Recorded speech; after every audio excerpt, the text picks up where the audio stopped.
ಕೋಲಾರ ತಾಲೂಕಿನ ಕಸಬಾ ಹೋಬಳಿಯ ಕಲ್ಲಂಡೂರು ಗ್ರಾಮದ ಸರ್ವೆ ನಂಬರ್ 87ರಲ್ಲಿ ದಲಿತರು ಸೇರಿದಂತೆ ಮತ್ತಿತರ ಜನಾಂಗದ 30 ಕುಟುಂಬಗಳು ಸುಮಾರು 80 ವರ್ಷಗಳಿಂದ ಸ್ವಾಧೀನದಲ್ಲಿದ್ದು ಕೂಡಲೇ ಸಾಗುವಳಿ ಚೀಟಿ ನೀಡಬೇಕೆಂದು ಆಗ್ರಹಿಸಿ ಕರ್ನಾಟಕ ದಲಿತ ಕ್ರಿಯಾ ಸಮಿತಿ ಮತ್ತು ಕಲ್ಲಂಡೂರು ಗ್ರಾಮಸ್ಥರಿಂದ ಕೋಲಾರದ ಜಿಲ್ಲಾಧಿಕಾರಿಗಳ ಕಚೇರಿ ಎದುರು ಧರಣಿ ಸತ್ಯಾಗ್ರಹ ನಡೆಸಲಾಯಿತು.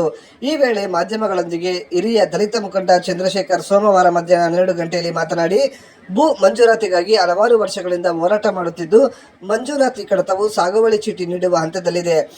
ಆದರೆ ಈಗ ಬಲಾಢ್ಯರು ಆ ಜಮೀನನ್ನು ಇತರೆ ವ್ಯವಹಾರಗಳಿಗಾಗಿ ಬಳಸಿಕೊಳ್ಳಲು ಪ್ರಯತ್ನ ನಡೆಸುತ್ತಿದ್ದಾರೆ. ಆದಷ್ಟು ಬೇಗ ಸಂಬಂಧಪಟ್ಟ ಅಧಿಕಾರಿಗಳು ಸಾಗುವಳಿ ಚೀಟಿ ಕೊಡಬೇಕು, ಇಲ್ಲದಿದ್ದರೆ ಸಾಗುವಳಿ ಚೀಟಿ ನೀಡುವ ತನಕ ಅನಿರ್ದಿಷ್ಟಾವಧಿಯವರೆಗೂ ಡಿಸಿ ಕಚೇರಿ ಎದುರು ಪ್ರತಿಭಟನೆ ನಡೆಸಲಾಗುವುದು ಎಂದು ಎಚ್ಚರಿಕೆ ನೀಡಿದ್ದಾರೆ. ಕಲ್ಲಂಡೂರು ಗ್ರಾಮ ಸರ್ವೆ ನಂಬರ್ 87ರಲ್ಲಿ 1922ರಿಂದ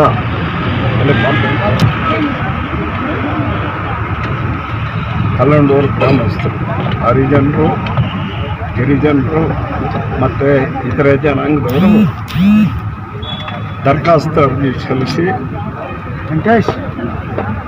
ಸಾಗುವಳಿ ಮಾಡ್ತಾ ಇದ್ದಾರೆ.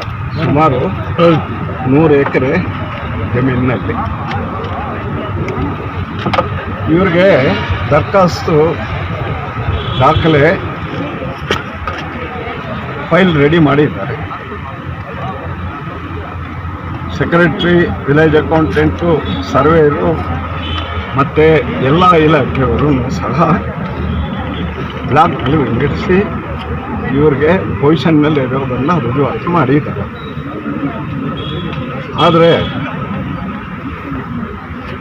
ಮಂಜೂರಾತಿ ಮಾಡೋ ಸಂದರ್ಭದಲ್ಲಿ, ದರಖಾಸ್ತು ಮಂಜೂರು ಮಾಡೋ ಸಂದರ್ಭದಲ್ಲಿ ಸರ್ವೆ ನಂಬರ್ 87ರ ಸರ್ವೆ ನಂಬರಲ್ಲಿ 100 ಎಕರೆ ಜಮೀನನ್ನು ಕೋರ್ಗಂಡಳ್ಳಿ ಗ್ರಾಮಕ್ಕೆ ವರ್ಗಾವಣೆ ಮಾಡಿ ಅಂದಿನ ಡಿ ಸಿ ಅವರು ಆದೇಶ ಮಾಡ್ತಾರೆ. ಆ 100 ಎಕರೆ ಜಮೀನನ್ನ ಏನು ವರ್ಗಾವಣೆ ಆಗಿದೆ ಅದ್ರ ಬಗ್ಗೆ KATಗೆ ಮೇಲ್ಮನವಿ ಸಲ್ಲಿಸ್ತಾರೆ. KATಗೆ ಮೇಲ್ಮನವಿ ಸಲ್ಲಿಸಿದ ಮೇಲೆ 3 ವರ್ಷ ನಡೆಯುತ್ತೆ. 1972, 73,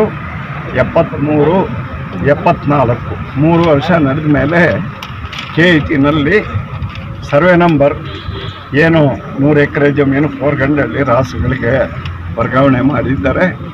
100 ಎಕರೆ ಜಮೀನನ್ನು ಕಲ್ಲಂಡೂರು ಗ್ರಾಮದ ಸರ್ವೆ ನಂಬರ್ 87ಕ್ಕೆ ವಿಲೀನ